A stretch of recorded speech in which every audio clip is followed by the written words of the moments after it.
వరికుంటపాడు మండల కేంద్రంలో వెన్నుపోటుకు 2 ఏళ్లు నిరసన కార్యక్రమాన్ని నిర్వహించారు. మండల పార్టీ అధ్యక్షుడు తిరుపతి నాయుడు ఆధ్వర్యంలో జరిగిన ఈ ఆందోళనలో వైఎస్ఆర్ కాంగ్రెస్ పార్టీ నాయకులు, ప్రజాప్రతినిధులు, కార్యకర్తలు పెద్ద ఎత్తున పాల్గొన్నారు. ప్రజలు ఇచ్చిన మద్దతుతో నాడు అధికారంలోకి వచ్చిన జగనన్న ప్రభుత్వాన్ని కుట్రలు, రాజకీయ ఎత్తుగడలతో కూల్చివేయడం ప్రజాస్వామ్యానికే తీరని నష్టం కలిగించిందని వారు విమర్శించారు. కూటమి ప్రభుత్వం ఏర్పాటు ద్వారా ప్రజల విశ్వాసానికి ద్రోహం చేశారని మండిపడ్డారు.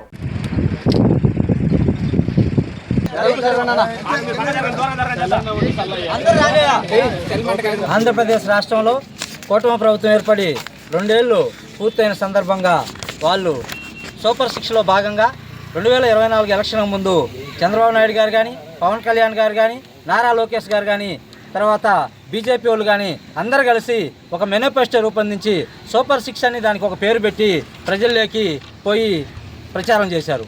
ఈ ప్రచారం చేసిన తర్వాత వాళ్ళు 2024 సాధారణ ఎన్నికల్లో అధికారంలోకి వచ్చారు.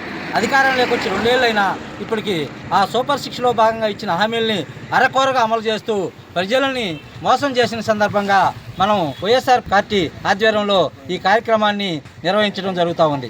అయితే ఈ కూటమి ప్రభుత్వం వచ్చిన తర్వాత ఆంధ్రప్రదేశ్ రాష్ట్రంలో సూపర్ 6లో భాగంగా ఆడబడ్డ నిధి కింద సంవత్సరానికి 18,000 అంటే నెలకు 1,500 లెక్కన 18,000 ఇస్తాను. ఆ పథకం అనేది అసలు ఇంతవరకు కూడా ఎక్కడా కూడా అమలు చేసిన చరిత్ర లేదు. అందులో దాని గురించి ప్రస్తావన కూడా లేదు. అదేవిధంగా యువగలం పేరుతో యువతకు 20 లక్షల ఉద్యోగాలు కల్పిస్తామని ఆ రోజు యువగలం పాదయాత్రలో నారా లోకేష్ గారు హామీ ఇచ్చారు. ఇంతవరకు ఎవరికి ఒక్క ఉద్యోగం కూడా ఇచ్చింది దాఖలాలు లేవు. అదేవిధంగా యువతకి నిరుద్యోగ భృతి ఇస్తానన్నాడు. అది కూడా ఎక్కడా అమలు చేసిన చరిత్ర లేదు. అదేవిధంగా తల్లికి 2 ఏళ్ళు అయితే తల్లికి వందనం 1 సంవత్సరమే ఇచ్చి 1 సంవత్సరం ఎగ్గొట్టిన చరిత్ర ఈ కూటమి ప్రభుత్వాన్ని. దాదాపు డీబీటీ ద్వారా 2,73,000 కోట్ల రూపాయలు డైరెక్ట్గా సంక్షేమ పథకాల ద్వారా ప్రజలకు చేరవేసిన చరిత్ర మన గవర్నమెంట్ అయితే వాళ్ళు కనీసం ఇప్పటికీ ఎన్ని కోట్లు ఇచ్చారో తెలీదు, ఏమి ఇచ్చారో తెలీదు, ఏ పథకం ఇచ్చిందో వాళ్ళకే క్లారిటీ లేని ప్రభుత్వం ఈ ప్రభుత్వం. అదేవిధంగా నాన్ డీబీటీ ద్వారా కూడా ఇళ్ల పట్టాల ద్వారా అయితేనేమి, సచివాలయాలకైతేనేమి వాటన్నిటికీ కూడా ఈ రాష్ట్రంలో అభివృద్ధి పథకాలకు దాదాపు 1,80,000 కోట్లు ఈ మన వైసీపీ గవర్నమెంట్లో ఇచ్చాం. అదేవిధంగా ఆరోగ్యశ్రీ కానీ రకరకాల అబద్ధపు హామీలన్నీ కలిపి సూపర్ 6 కింద జనాలకు ప్రచారం చేసి జనాల్ని నమ్మించి ఈ రోజు వరకు కూడా ఆ పథకాలను అమలు చేయకుండా మోసం చేయడం జరుగుతుంది.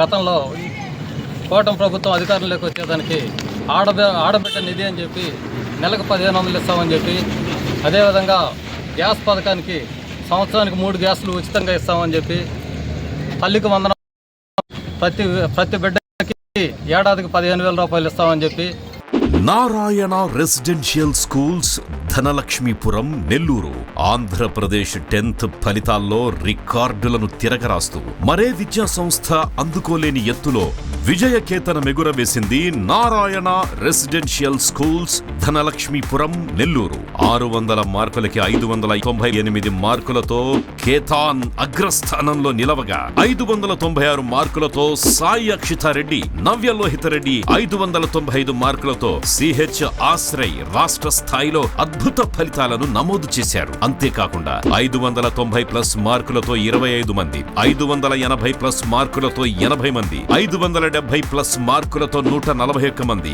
550+ మార్కులతో 223 మంది విద్యార్థులు విజయకేతనం ఎగురవేశారు. 100% పాస్ పర్సెంటేజ్ తో 544 బ్రాంచ్ యావరేజ్ తో మరే ఇతర విద్యా సంస్థలకి సాధ్యం కాని స్థాయిలో ఒకరు కాదు, ఇద్దరు కాదు, స్కూల్లో ఉన్న ప్రతి విద్యార్థిని టాపర్ గా తీర్చిదిద్దుతూ నారాయణకు పోటీ నారాయణే అని మరోసారి నిరూపించింది నారాయణ నెల్లూరు. 2026-27 విద్యా సంవత్సరానికి అడ్మిషన్లు ప్రారంభం.